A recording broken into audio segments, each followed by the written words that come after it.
सपनों की शहर। गांव के सबसे छोटे घर में एक छोटी सी लड़की रहती थी, जिसका नाम सुनीता था। सुनीता की उम्र 8 साल थी, लेकिन उसकी आंखों में बड़े बड़े सपने बसते थे। उसके पिता रमेश एक साधारण किसान थे और माँ सुमित्रा घर के सारे कामकाज संभालती थीं। परिवार के पास इतना ही था कि किसी तरह दिन गुजार सकें। सुनीता को स्कूल जाना बहुत पसंद था। वो हमेशा नए नए किताबें और कहानियां पढ़ने में आनंदित होती थी। उसकी आदत थी कि वह स्कूल से लौटते ही माँ से किताबों की कहानियां सुनती थी। लेकिन गांव की सीमित साधनों के कारण उसकी पढ़ाई हमेशा ही कठिनाइयों का सामना करती थी। एक दिन सुनीता ने सुना कि गांव में एक लेखक आएंगे जो बच्चों के लिए नई किताबें लाएंगे। उसने अपनी माँ से कहा, माँ, मैं भी वहां जाऊंगी। मुझे किताबें बहुत पसंद हैं। सुमित्रा ने मुस्कुराते हुए कहा, बिल्कुल बेटा, लेकिन ध्यान रखना कि बहुत भीड़ होगी।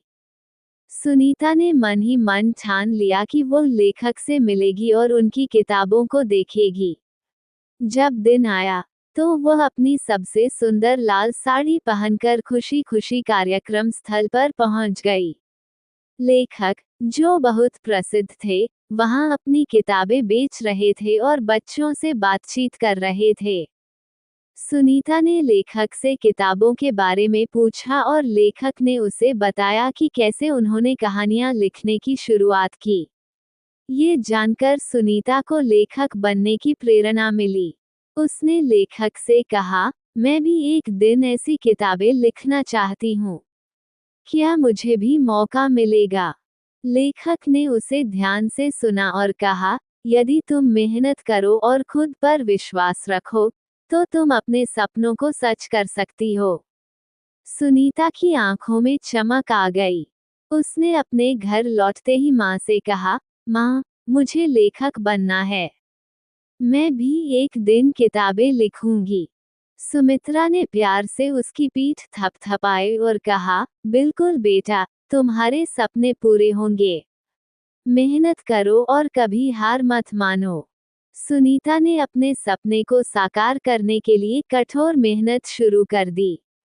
उसने रोज स्कूल के बाद अपने खाली समय में कहानियां लिखनी शुरू की।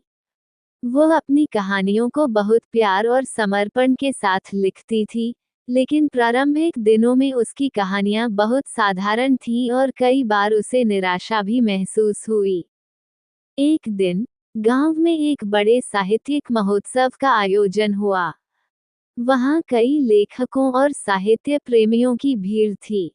सुनीता ने अपनी कहानियों को लेकर महोत्सव में भाग लेने का निर्णय लिया।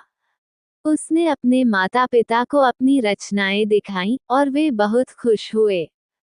महोत्सव में एक प्रसिद्ध साहित्यकार ने सुनीता की कहानियां पढ़ी और उसकी प्रतिभा को पहचान लिया।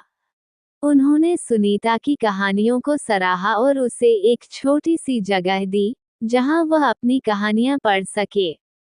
सुनीता की कहानी सुनने के बाद वहां के सभी लोग उसकी प्रतिभा से प्रभावित हो गए। उसकी कहानियां सजीव थीं और उसमें बच्चे के दिल की गहराई और कल्पनाशीलता झलक रही थी। साहित्यकार ने सुनीता से कहा, तुम्हारे अंदर बहुत संभावनाएं हैं। तुम्हारे जैसे छोटे गांव के बच्चे ने इतनी बेहतरीन कहानियां लिखी हैं, ये सुनकर मुझे बहुत खुशी हुई। सुनीता की आंखों में खुशी के आंसू थे। उसने अपने माता-पिता की ओर देखा और कहा, माँ, पिताजी, आपने मुझसे हमेशा कहा कि मेहनत और विश्वास से सब कुछ संभव है। आज मैं समझ गई हूँ कि सच में ऐसा होता है। साहित्यकार ने सुनीता को एक उपहार स्वरूप किताबें दी और उसे एक छोटे प्रकाशक के संपर्क में आने के लिए कहा, जिससे उसकी कहानियां प्रकाशित हो सकें। सुनीता के जीवन में एक नया मोड़ आया। उसकी किताबें प्रकाशित हुईं और वह धीरे धीरे लोकप्रिय होने लगी। उसका सपना सच हो गया था।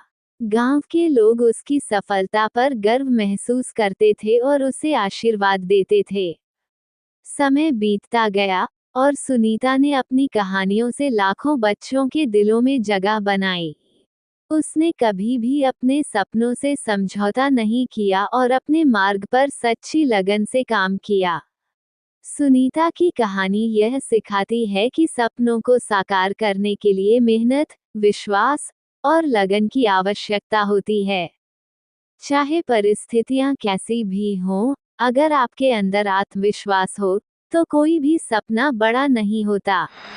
इस तरह और कहानी देखना चाहते तो चैनल को सब्सक्राइब करें, लाइक करें